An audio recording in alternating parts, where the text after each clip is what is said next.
Hi YouTube, Watchify here with another video. I'm not sure how you feel about orange dialed watches, but I have with me today the orange dialed Seiko SKX011J. It's probably the least popular of the discontinued SKX variants due to the orange dial and gold accents. I think the SKX007 with its black dial is the most known and popular variant, with the dark blue dialed and red and blue bezel insert SKX009 coming in second. I've been wanting to add an orange dial dive watch to the collection for some time now. I was considering the Seiko Turtle SRPC 95, however those are currently costing between $700 to $800 due to their limited edition status. I also looked at the widely available Seiko 5 Sports SRPD 59, which is the newer version of this SKX011, even though it only has 100 meters of water resistance and a push-pull crown. Because of that, I consider that watch a dive-style sports watch. I decided to look for a pre-owned SKX011, even though it has the older 7S26 movement inside. This model has the typical SKX case dimensions of 42mm case size, 45.5mm lug-to-lug distance, thickness of 13.4mm, and a lug width of 22mm. These are great dimensions and make this a medium-sized dive watch that should look good on most wrist sizes. The well-known case is polished on the sides and underneath and is brushed on the top.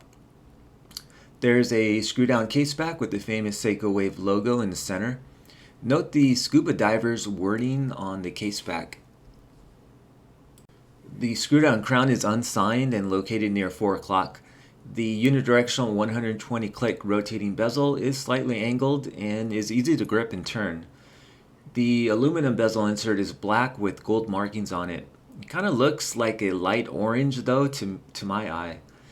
There's an embedded lume pip at the 12 o'clock marker, which is another feature of a certified diver and something absent on the Seiko 5 Sports SRPD 59. The dial and chapter ring are a matte orange color with contrasting black markers and printing. Also, because of the orange dial, the words Divers 200 meters, which is famously in orange on the other SKX models, is in black on this model for obvious reasons. The indices are outlined in black instead of white, and that makes them appear a bit smaller. Of course, they're all lumed with Seiko's Lume-Bright, and here's a lume shot.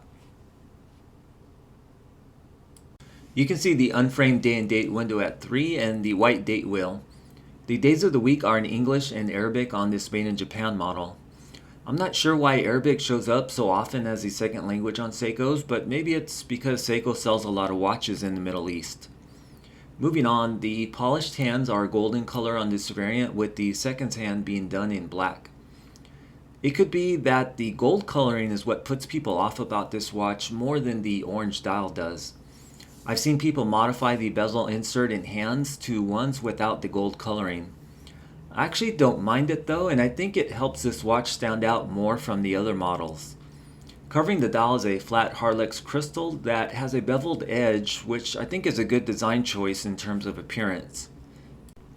As far as I know, this SKX011J only came on a resin strap. You can see here I paired it with an aftermarket Jubilee style bracelet, as I like this combo better. Like I said, I got mine pre-owned from a seller on eBay. I paid under $300 for it. When buying a popular discontinued Seiko model on eBay, it's important to research the seller and look at their feedback for any red flags. If not careful, it's possible to purchase a replica watch, or what some call a Fakeco. I also look at where the seller is based and how long they've been selling on eBay. When this watch came in, I inspected it carefully and put it on my time grapher to see the health of the movement. This has the well-known 7S26C automatic movement that has a 41-hour power reserve and does not have any hand winding or hacking functionality. This one's doing okay with a low beat error, healthy amplitude, and the beat rate's better than the factory accuracy rating. Of course, one of the first things I did was check the dial, chapter ring, and bezel insert alignment. It was misaligned, but I've seen worse.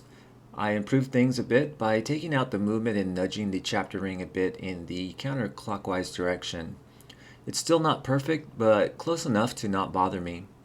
I noted that the bezel insert doesn't look to be OEM, as the 12 o'clock lume pip is not recessed, and the seller failed to disclose this. I had already planned on replacing the bezel insert with this ceramic one, which is on order. Obviously, there are tons of other modding opportunities for me in regards to this watch.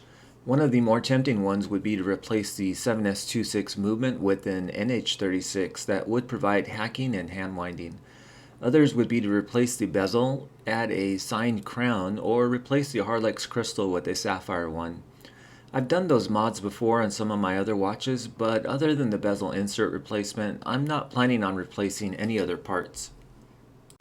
So it's still possible to find a discontinued SKX in good condition for under $300 if you know where to look. In terms of this orange dialed version, I'll admit it kind of clashes with my current wardrobe, but I like that it stands out more on wrist than the typical black, blue, or white dialed watch does. It's not every day that you see someone wearing one, and at this point in my collecting, I wanted to add something out of the ordinary. The SKX is a classic Seiko diver, and I think it'll be considered more so as the years go on. I may even add the Pepsi bezeled SKX009 to complete the SKX Trinity if I can find one in good condition and at a fair price. I think that'll be it for this video. If you found it interesting or helpful, feel free to leave a like, comment, or even consider subscribing. Of course, I wanted to thank you for watching, and hopefully we'll see you in another video.